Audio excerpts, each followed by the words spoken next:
Now check this out. I'm just going to go to the enabled because this is where it's really crazy. We left on this little broad campaign here. This little broad campaign spent a grand total of $38 more. And it's the brand and it's in broad. It wasn't spending $9 grand, 10 grand, or 8 grand. It's spending $500. And for the low price of $38 more, all of my brand traffic that everyone used to overpay for in that other campaign just flew into here at $100,000 rate. Unbelievable. This is actually why this is a case study within a case study within a case study, but it's a case study as to why the ROAS is bullshit. For media efficiency ratio for MER, my opinion, and everyone has a different interpretation because there's never been, Webster's dictionary to come by and correct everybody. It's mostly towards paid media. You can have MER without paid media, or you can include other things outside of paid media. However, I think for our position as who we are as professionals, which means performance marketers, we are paid to increase things, scale things, grow things, become more profitable. Right. I like to use media efficiency ratio as a measurement of what I know we can increase and what I know we should see as return.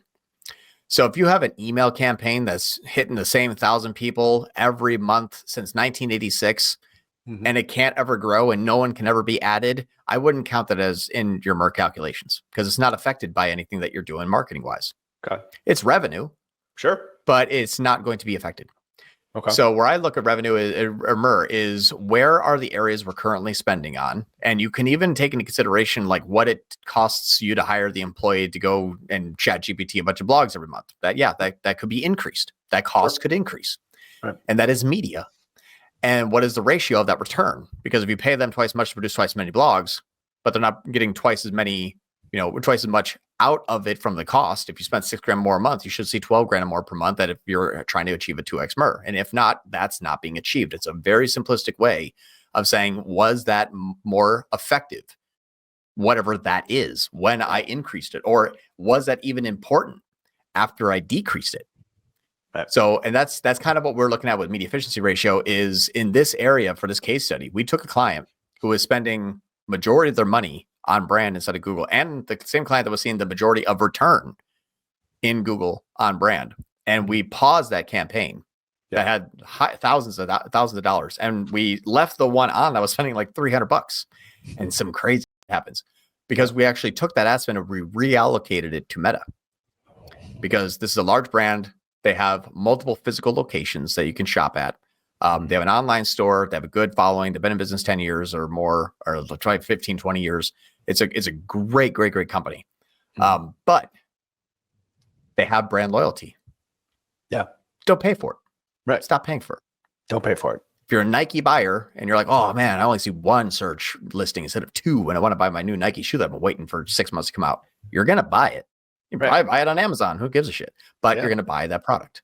Yep. So I'll share with you something that is kind of crazy. Let me share a screen here. We're going to talk about the MER because that's in this calculation here. All right. So here's here we go. Last 7 days compared to the previous 7 days. So everything that we do here is live as it flows. This was $13,000 of their $23,000 in ad spend. Live without a net. John, yep, live without a net. We're going live. Live. So this had $13,000 in cost last week in the biggest brand campaign. It was bringing in $151,000 in revenue out of the 250. And I said, yeah, just shut it off. And they're like, has John lost his mind? Yeah. Well, what's funny is the old CEO of a very large cupcake corporation, after they sold that cupcake corporation, was hired on here. Good friend of mine. He goes, hire John. Just trust me. He's weird and crazy, but it's going to work. And so okay, we'll believe you. So thank God I had that guy. Otherwise people are just going to be like, no, I'm not working with you. You're stupid. Right. So thank God that guy vouched for me. So this is the brand campaign after we shut it off. Now check this out. I'm just going to go to the enabled because this is where it gets really crazy. We left on this little broad campaign here. Okay. This little broad campaign spent a grand total of $38 more. And it's the brand and it's in broad. And it wasn't spending $9 grand or 10 grand or 8 grand. It's spending $500. And for the low price of $38 more, All of my brand traffic that everyone used to overpay for in that other campaign just flew into here at $100,000 rate. Unbelievable. This is actually why this is a case study within a case study within a case study, but it's a case study as to why the ROAS is bullshit. ROAS is bullshit, first off. But secondly, the model that we now have, we're converting all our old customers off of a pay by the ad spend, because ad spend, in some cases, it does not equal scale. Right. This is a great example of that. You're just getting more out of less. Yeah. Like Take that 10 grand and put it in your pocket. The customer that's in the hospitality space, who shall remain nameless. Yep. Less spend, more revenue. Yeah. So if you are an agency and you're running that outdated model, you're probably getting fat and happy on just scaling up stuff like this. Hey, I'm tripling my spend on my retargeting campaigns in Meta. Yeah. Or I'm doubling down on the brand campaign because I'm measured by ROAS. Exactly. Yep. But you're not moving the business forward by acquiring new customers. Hence, your media efficiency ratio then becomes a much more important indicator as opposed to ROAS. Yeah. And what's funny is this one said, all right, fine. We're charging you 30 cents. We'll charge you 2 cents now. We'll take your 1,700 clicks. We'll move it up to 26,000 clicks. Holy crap. For $38. You know, all right, fine. For $38 more, here's all these thousands of clicks. And this is why you have disciples, by the way. Disciples and dogs. Right. Let's just take your cost per conversion, reduce that by 90%. And here's your 42-cent conversions. And then let's take your ROAS, which is going to be really funny to see. I don't even know if I have ROAS in here. There's target well, you ROAS, don't even have it as a column. That's how I really don't care about it.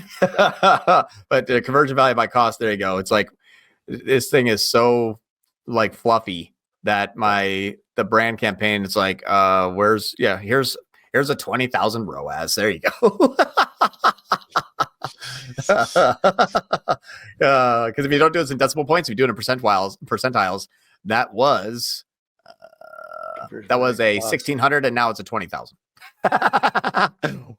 All right, so good thing that, and now here, watch this. And you're like, yeah, but John, probably affect the top line, right? Or probably affect the bottom line. Nope. So this account we happen to save $7 grand. We're like, thank you very much. We'll put that in the bank. And guess what? Our conversion value went up 16%. Unbelievable. How the hell did that happen? Look at that. So you saved $7 grand, you made 41. And then you also have, what about your conversion? So that went up 21%. Well, John, why did that happen? Mm-hmm. Well, when you drop your CPC to pretty much nothing, you get unlimited clicks, and then you even get more attribution. But guess what? I'm no longer paying for it. That's it. It's all that is. Now, take all that good money and you say, let's just shove it into Meta. Yeah. Take this 3 and top of funnel. Exactly.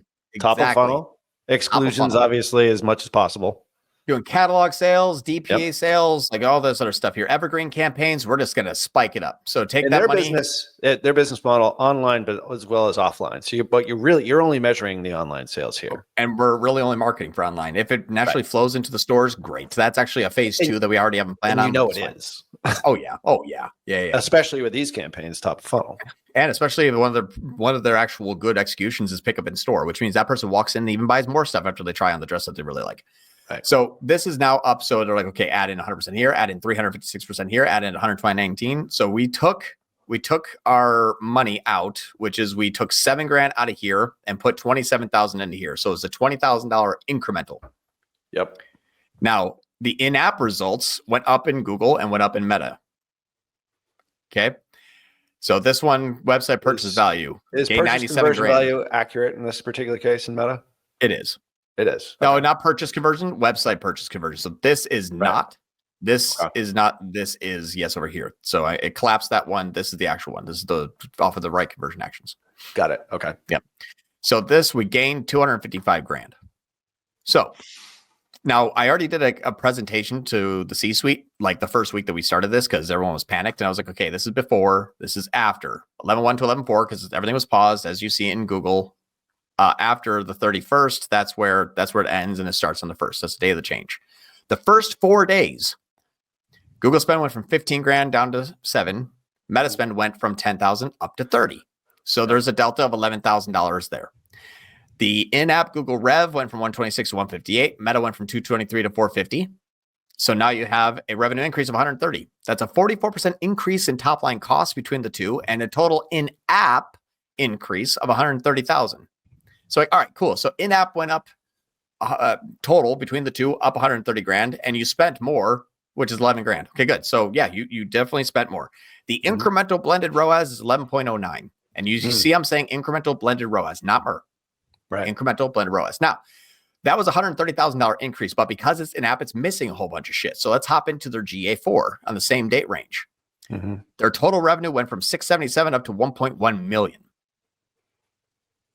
Okay. So the purchases went up 65%. The revenue went up 62%. So MER calculations, if you look at an incremental MER scale, you have 1102656 minus 677307. So you have $425,000 in additional top line revenue for a total increase of divide that by $11,720 for a 36 MER.